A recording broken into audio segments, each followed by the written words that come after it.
而家咧我咧就剩翻6%， 3.13分。咁咧我而家咧就會教下一個嘅基本嘅功能咧，就關於電池嘅。呢個就係 iOS 嘅26啦。咁咧我就會教你嘅，仲未撳 subscribe 快撳 subscribe 啦。咁呢個咧就 iPhone 17。咁我就會教你點樣去用一個慳電嘅模式，但係咧係唔會降低你嗰個嘅 quality 嘅。OK， 有時咧啲電話如果你一去做慳電模式嘅話咧，好多嘢都做唔到嘅，會甩甩咳咳啊，嗰個 frame per second 嘅時候可能冇咗啊咁樣嘅。咁而家咧我哋咧就要做一啲嘢咧係關於 OK 慳電模式嘅。咁第一樣嘢咧，我哋睇個電池點樣先啦。咁我哋去到設定裏邊咧，我哋就碌到下邊咧有個叫做電池嘅。咁呢度咧，其實基本上咧可以話俾你聽，而家剩翻6% 啦。你上一次叉電係叉幾多個 percent 啦？佢呢度寫住話上一次我叉電咧係叉到28% 嘅。咁呢度咧就話俾你聽咧，你而家每一日咧用嗰個電話咧點樣用法啦？呢度 show 咗俾你睇嘅。去到呢度最下邊咧，其實最關鍵咧就係呢一 part 啦。如果你見到咧個電池慳電模式嘅話咧，而家 iOS 26咧係多咗一個功能咧，我哋入去啦，就係剔咗呢個最上邊呢一 part 嘅。之前咧就係冇呢一個嘅慳電模式嘅。呢個慳電模式咧意思就係話咧係可以將你嗰個嘅電池啦 ，OK， 將你個電池咧係校到最低。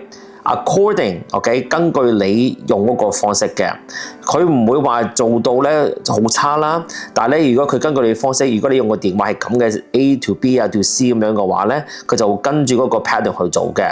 咁但係咧仍然咧係好慳電嘅。記住開咗呢個佢，唔好齋唔開呢個，因為你唔開呢個嘅話咧，個電話係唔知道你係點樣用呢個嘅 iPhone 嘅。記住呢樣嘢 ，OK？ 咁咧就之後咧下邊呢一個咧就係適應通知啦，佢呢個會話俾你聽通知你，你個電話好似冇電咯，小心啦，就咁樣嘅 ，OK。跟住就之後咧，好多人咧就係齋用咗呢個啦，最低嘅方式去慳電啦 ，OK， 最低嘅方式。但係呢一個咧 ，OK， 呢一個咧，你要係兩個開咗佢，變咗你係最低啦，最 low power saving mode 啦，加埋呢一個係適應嘅話，你點樣用運作呢啲咁嘅嘢嘅話咧，咁咧加埋呢兩個，咁你個電池咧就會 last 好耐嘅 ，OK， 咁咪就咁樣嘅。跟住就之後咧，如果我哋出翻去啦 ，OK， 假設我出翻去啦，跟住就之後咧，我哋就一叉電，咁咧佢係會話俾你聽咧，而家咧你叉電咧係叉到點樣嘅 ，OK。嗱，佢話俾你聽咧，而家你叉電咧80% 就要用55分鐘啦，95% 嘅話咧就要1個鐘頭嚟24分鐘嘅。咁而家咧 iOS 咧就係咁樣啦，可以話俾你聽咧，你要用幾多時間咧去叉啲電嘅。咁咧其實咧都好快，最緊要咧你條線 O 唔 OK 啦，一插入去嘅話咧，佢係可以 analyze 話俾你聽，哦原來咧我要用咁多時間咧去叉嗰個電嘅。